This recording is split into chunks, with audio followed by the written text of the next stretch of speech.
Lord Mayor of London, Professor Michael Mainelli.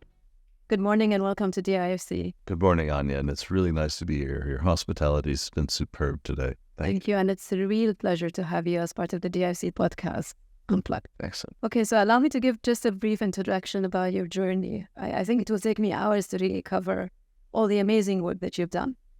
So you're a graduate of Harvard Business School, Trinity College, Dublin. You're a PhD holder from London School of Economics. You started your career as an aerospace scientist, and then you moved into accounting, finance, and then founded ZGN back in 1994, where you established the first index for measuring the performance of global financial centers, the first indices for smart cities and green finance cities as well. So to summarize your career journey, so you've done a decade in technology research, a decade in finance, and then 3 decades with ZGN, combining the two for social purposes. Very impressive career journey. And I really would like to hear from you. What are the key highlights and the proud moments of your journey?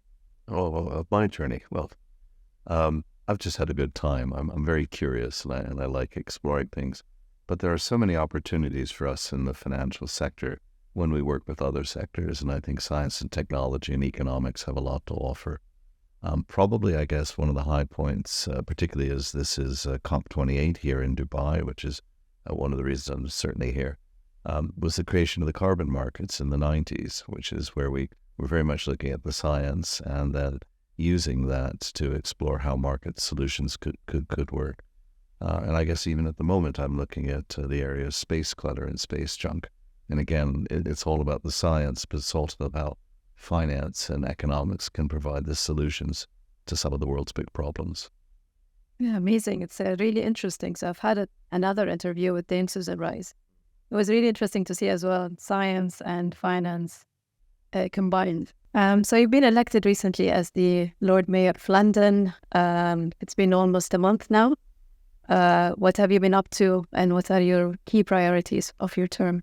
Oh my gosh, well that is a very loaded question. Yes, it's day 26. What have I been up to? Well, one, I've had an enormous amount of fun. People said, what did you want from the office? And I said, I just want to go around the world meeting and connecting with really interesting people and having good discussions and maybe some good food too. And that has been certainly fulfilled. So we kicked off with the Lord Mayor's show after what we call the silent ceremony, which is the installation. We had over 250,000 people on the streets of London. It was the most viewed broadcast of all ever of any of the shows, and it was the most viewed broadcast on that Saturday across the United Kingdom. We had 8 cities for the first time from around the world. Our first African city, Lagos, in the show, so that happened. And then I've had dinner with 2 prime ministers, our own prime minister at the banquet, the Samoan prime minister. She was wonderful, and she's leading on the Commonwealth Heads of Government meeting next year at Samoa. The Prime Minister of Kyrgyzstan. I've had a trip to one of our regions, Northern Ireland, which was fascinating, catching up, and of course here in the Gulf at COP28. So that's just a whirlwind of things. As far as priorities, in fact, I'm delighted. I think I just showed you the picture a moment ago. I launched 26 days ago the 695th Lord Mayor's Ethical AI Initiative. And we've got nearly 1,000 students taking the course in 28 countries and 125 financial services firms learning about the ethics. And this is rolling out the legal, the accountancy, the surveying, and the business school sector this year. So that's one enormous program. I mentioned also the Space Protection Initiative, where we're looking at bonds. We launched earlier this year Galanos, which is a £7.5 million mental health research program, aiming to speed up the quality of mental health research around the world and hopefully improve results by about 2 to 3 years. We think we can do that based on what's been done in physics and chemistry using the similar approach. We have an area where we're looking at the construction industry, moving a lot of vacant offices into laboratories. So that's going well. And finally, I have a Smart Economies Network initiative where we're working with a variety of governments on how we can use open source access to swap trade, customs documentation, pensions administration, and a number of other things more rapidly. And then I guess just to keep going, we have an app, a series of 100 online lectures called Knowledge Miles, and 25 coffee colloquies for people to get eat together at Mansion House to discuss all 17 sustainable development goals and other subjects like hydrogen and quantum and philanthropy. So it's a very rich program. Yeah, very, very busy agenda, really. Yeah. So speaking of travel and meeting new people, your role as Lord Mayor of London requires you to build relationships in financial and professional services between the UK and other countries. So in your view, how do you think UK firms can or are using markets like Dubai to grow? Well, Dubai is an excellent center for UK firms to work with. Well, the UAE as a whole is an excellent place to work.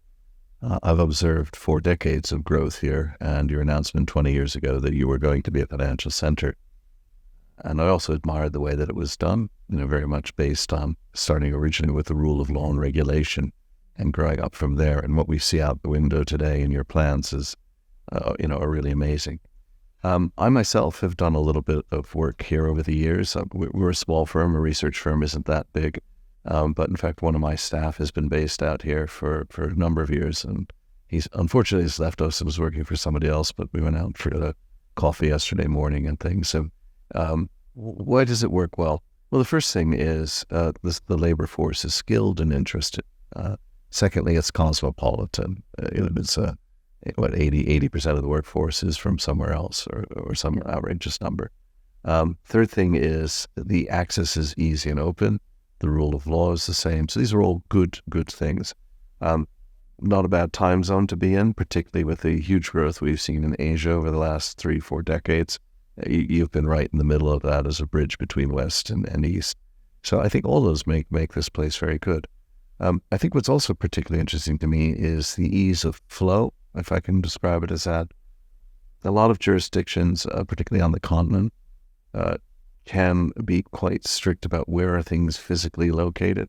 And regulators have to do that. Tax authorities have to do that. I'm not saying it's not there, but sometimes the rules are very pernickety and conflicting.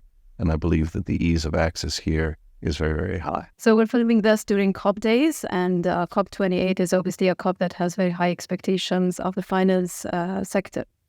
So how do you feel, or how do you think financial service companies can contribute to the climate emergency? To me, it's extremely clear that the only way the climate emergency is going to be solved is with all sectors working together, as well as all peoples, as well as all nations.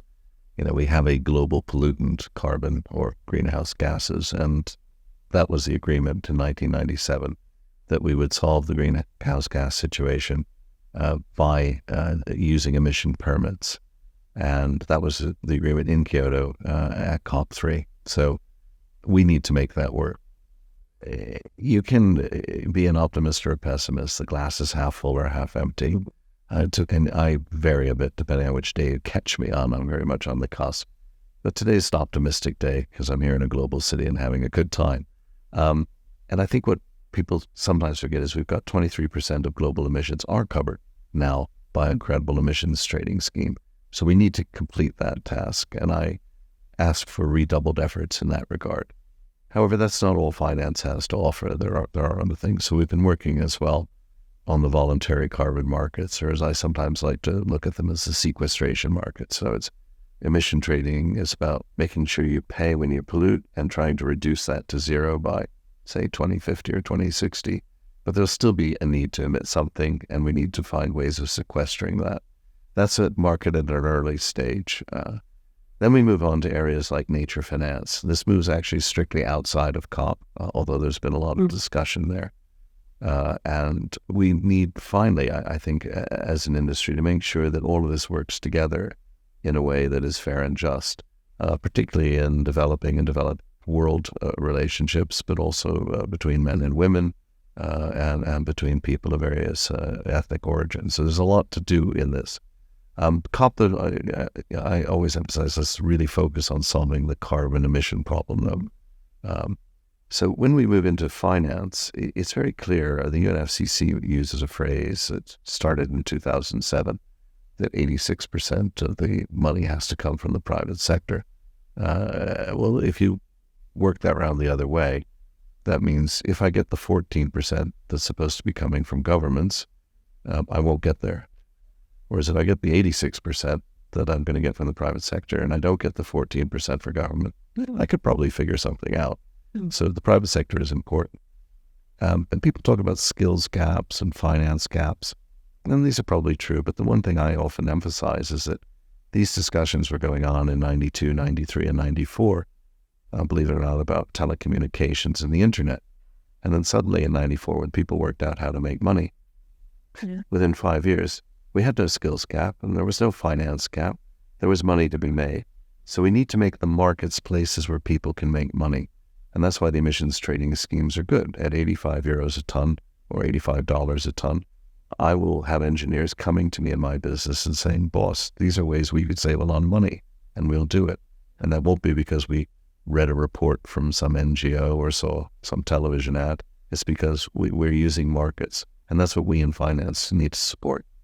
Moving from sustainable finance and climate finance to finance in general, you're well known for being the brainchild behind indexing the performance of global financial centers. You've been doing this for so many years. So what do you think are the key differentiators for top-performing financial? Right. Well, I like being called a brainchild. It means I'm still young. Yes, so the key performing indicators, well, I might start this with sort of where I'd concluded, which is, and I will come on to some statistics in a minute, but when people get to the end of a very long day with me, boring them with statistics on 120 centers, 135 factors that we're doing, the time series, we've been doing this since 2005, first published in 2007, people can get a bit overwhelmed. Large charts, connectivity diagrams. It's very exciting stuff. At least I find it that way. Yeah. But they get to the end and they go, look, just boil it down to one thing. And I always say it's treating all comers fairly. If you treat everyone fairly who comes to your center, you'll probably do really well. And when we were speaking earlier this morning about it, to me, when it comes to a global financial center, the true global financial centers are, to be frank, Dubai, London, Singapore, places where people go and transact business, even though there's no domestic component. So I've never really seen anybody go to Beijing if there wasn't a Chinese element, Tokyo for Japan. If I can be honest, New York. It's only because I've got an American component. But if I was doing a French, Malaysian, Brazilian deal, and as we mentioned this morning, I might well do it in Dubai, I might do it in London, I might do it in Singapore. And that's because they treat all comers fairly. So based very much on the rule of law, very much on the idea of having talented and skilled people based on huge amounts of connectivity.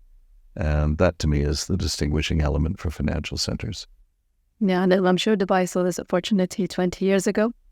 And that's how Dubai established DIFC as an international financial center. So how do you think the financial services landscape has changed? Since then. Well, I did look Dubai up this morning just so I was au fait. And in our very first index, you were in the bottom half. And now you are lying, if I remember correctly, at 21. See, we both checked it out this morning. Yeah, and at 21, that puts you therefore just outside the top 6, but definitely in the top 5th. That's a huge amount of progress. And every indicator that you're going to keep doing that. I mean, there's nothing in our charts that show weakness going forward. So we anticipate further strength in that. The second area, of course, was the Global Green Finance Index. And I think in that regard, you started off slowly, but by gosh, you've really established a position. And I suspect where COP has been a pretty good showcase for Dubai and for Abu Dhabi, for that matter. And I think the Gulf is convincing people that although it is a petro state, truthfully, you care as much as everybody else. So we'll see where that comes out in about 6 to 8 months. But finally, and most importantly, and you mentioned the Smart Centers Index that we do, we see a fusion of science and technology with finance going on. And you've recognized that the quality of, well, frankly, the quality of education in the region has grown, but also you've been establishing more and more and more international connections, and those with London.